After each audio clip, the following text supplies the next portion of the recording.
Hey, what's up, guys? We're going to be doing something a little bit differently here. We're still going to be doing the deal analysis, which is something I love to do, and I've gotten some really good responses off of it. But we're going to be trying this like fourth dimension, break the fourth walls here. So we're going to be going over 1721 Sherwood Drive, not too far away from my place, over in a place that I have AirDNA information.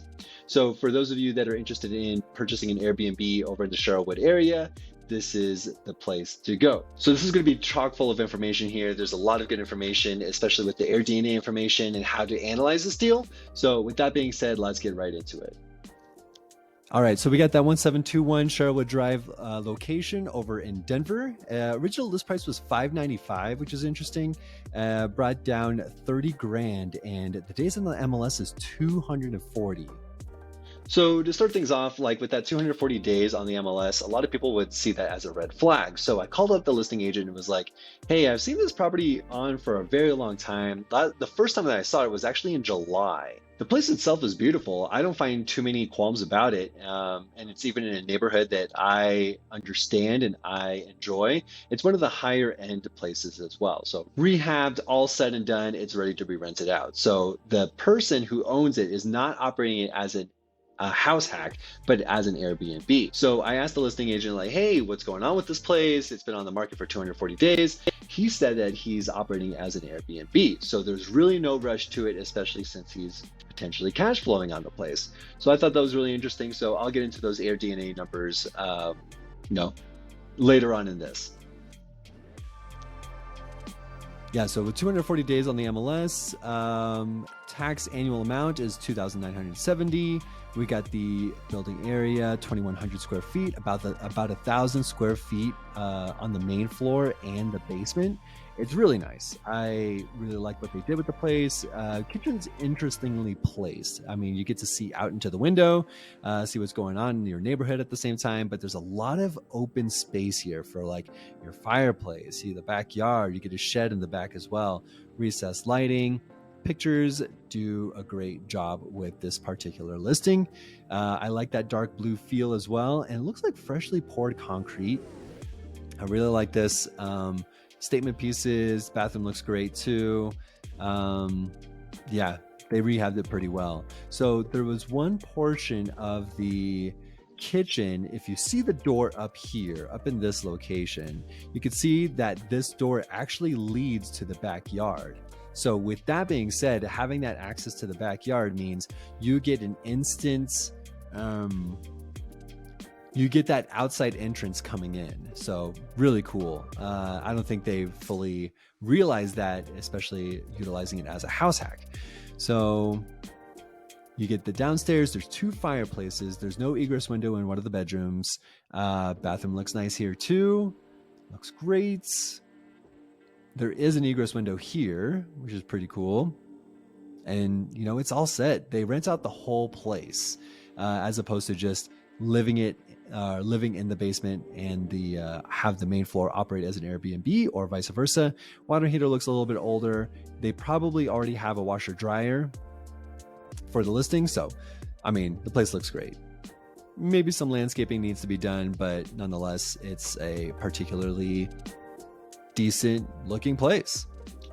Another thing to consider too is that this is in Sherwood. So in Sherwood in particular, this is unincorporated Adams County. So with unincorporated Adams County, it just means that there's no short-term rental laws in this particular area. So if you were to operate an Airbnb and wanted to buy one, this is the place for you. So with the city of Westminster, check out the card right here. I just go over all the laws for short-term rentals that are potentially being presented to the council over in March of 2023 to see how it can be implemented in 2024. So Westminster is another one of those places where they're looking to have short-term rentals as an investment property. So if you're ever curious if the house that you are in or want to buy is in a short-term rental friendly place, just give me a holler. It's 720-704-3522. I'd love to just chit chat with you and actually just help you out your future Airbnb ventures. I'm a super host on Airbnb, and I am a certified broker here in the state of Colorado. So I'm able to help you out in any of these purchases. So let's get right back into it. All right, so we saw the pictures already. So it's a 2-bed, 1-bath upstairs and a 2-bed, 1-bath downstairs. I really like that ratio. So full bath upstairs and a 3/4 bath downstairs. So this is the exact same layout that me and my wife have in our current house hack as of January 30th. So I really like this place. A lot of parking here in the driveway, and you get that 1-car garage as well. That is something we don't have in our place, in our current Sherwood place, in our current house hack, I mean. So with that being said, let's get into the deal analysis portion of it, and let's go from there. All right, so getting into the numbers portion of it, let's dig right in. So I have a subscription to AirDNA in this particular location, and I found it. So average daily rate for this particular location is $252 with 95 days available for the past 12 months. So that's a pretty good ratio. I want to say that's like 67% or 70% occupied during that time. So pretty good. Occupancy here, though, 51%. So maybe they blocked off certain days for their own usage. Revenue is about 12.1K. This is really hard to, I guess, decipher. I really just want to see like their numbers behind it. So like I said, I have a subscription to this particular zip code. So if you are at all interested, hit me up and I can give you some information in the Sherwood area. So here is the actual location and here how it's all furnished. So let's go check it out, how they particularly furnished it. You got a barbecue in the background, seating, fireplace. Pictures look okay. Seating, cushions, kitchen, got pots and pans, beds. You could sleep up to 10 people here. At least that's what it said. Heating, bathrooms. Honestly, this could be furnished better. I feel like they could expand more on what they can make this look like so that it just looks more attractive on the photos. These photos look fine. The outside looks fine. It looks like they were just part of the listing photos as well. So I think this is just an investor that wanted to get it running as soon as possible. So let's get it into the numbers themselves. So one last thing I want to mention on this particular listing is that let's say it's furnished as it is right now, how it's shown in the pictures. I don't think they did very much to it. Like there's nothing on the walls. There's no like Instagrammable pieces for people to get excited about or send over to their friends of like, check out this listing. They're not creating an experience. And I'm learning that more and more as a lot of these people that are hitting the Airbnb market for like that quick and easy cash or whatever that might be, they're not putting in that investment to set up the systems, put up decorations, amenities, whether it's a hot tub or a sauna. You don't even have to get that crazy. You could just get, what do you want to call it? Like just proper artwork or even a spice rack or a coffee maker or something like that. I didn't see any of that stuff in this particular listing. So make sure you make it feel at home. Otherwise, people just don't have a reason to stay at your place compared to other Airbnbs or worse, other hotels. So make sure you keep that in mind for next time. So yeah, this particular place, I feel like you could do more with the decoration. So getting into the numbers themselves. So let's say we go in at list price of $565. I like to estimate approximately $4-ish grand per bedroom. And the more you buy in bulk though, the more you can fully utilize like mattresses, twin beds, things like that, or even buy stuff off Facebook Marketplace to fully take advantage of that wholesale price rather than list price. So down payment, let's say this is a house hack of 5%. Loan amount is that much. Interest rate, let's say is 7% for that investor-minded interest. All right, sorry, I had to update some of these numbers. So at an interest rate of 7%, that's for those investor loans. If you were to put down, let's say it's 6.5%. Let's say you have good credit, you can make things work that way. You're a good borrower. Let's say it is 6.5%. 30-year term, one payment per month. So we're not going to be estimating about that $250 that we saw on AirDNA because this is going to be a house hack. Let's say you're able to live upstairs and downstairs is just decked out with the proper decorations, board games, video games, whatever that might be.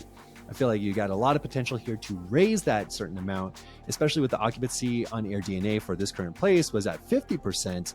I think you can increase it to maybe 70% or 75%. So right now with my current house hack, it's upstairs as the main floor. We're getting about 90% occupancy. So I think it's really good, but we took care of the place and we want to make sure there's proper decorations. So here we're averaging about 120 a night for 30 nights. This is gross potential income of 3,600. So with the monthly payments, like what you have to pay for your PITI is about 36.35. So you're basically living for free if you have 100% occupancy. So it's in your best interest to get the most out of this property. So with the vacancy at 25% though, $900 is what we're going to be taking off of the potential rent, because we're just estimating about 75% of the time it will be occupied. So capital expenditures, so you're saving about $220 per month to accommodate for any sort of water heater breakage, roof leaks or whatever that might be. You have some in reserve so you're not, just hurting the whole time. So in the end, going back to here, down payment of $2,820 or $2,250. Rehab cost is $12,000. Closing cost is $6,000. Initial investment is about $46,250. You can always go through CHAFA programs or down payment assistance programs if this seems like a lot to you, or partner up. And I would love to talk to you about that. So another thing about this is that you're living in an Airbnb-able place or a short-term rental available place, right? So there's a lot of capabilities here once you move out. A lot of people that I work with, they just want to stay for the 12 months and then they're on to the next property. So this is exactly what you could do with this property as well. There's just so much potential here, especially with upgrading it as far as the particular things that make it an experience. And the place itself is already done. The bones look great, the location is decent, and the rehab work is, spot on. Especially for the price at $565, there's just so much potential here. So keep that in mind, like for the place that you're looking to live in, make sure that it's also investable as well. If you want to keep up that short-term rental train, you can move on to the next, but make sure that it's zoned for Airbnb or available for it legally speaking. So let's get back into the last minute of it. So even with the particular monthly cash flow at minus 1,150, you're living in a place for that much, for 1,150. So I still think this is a pretty good investment if you get into it and make sure it's an experience for the guests. So that's all for today. I want to make sure that, just being crystal clear here, this is still a very good property in my opinion, especially for that price. Even if you're able to rent out on average about 120 a night for the 30 nights, that's the gross rent potential. Once you move out of the place, I think you can even cash flow, especially with this interest rate that we have right now at 6.5% or 7% or whatever that may be for your particular financial situation. So yeah, let me know what you think in the comments below, or send me a text or send me an email. I'm also available on Instagram, ian.realestateagent. If you found any value in this, make sure you like and subscribe down below. Hit the chime so that you're notified when the next video is. Let me know. Feel free to send me any sort of text, comments on what you think of the video itself, or if you want to work with me as well. I love talking about real estate. So I'll see you guys next week.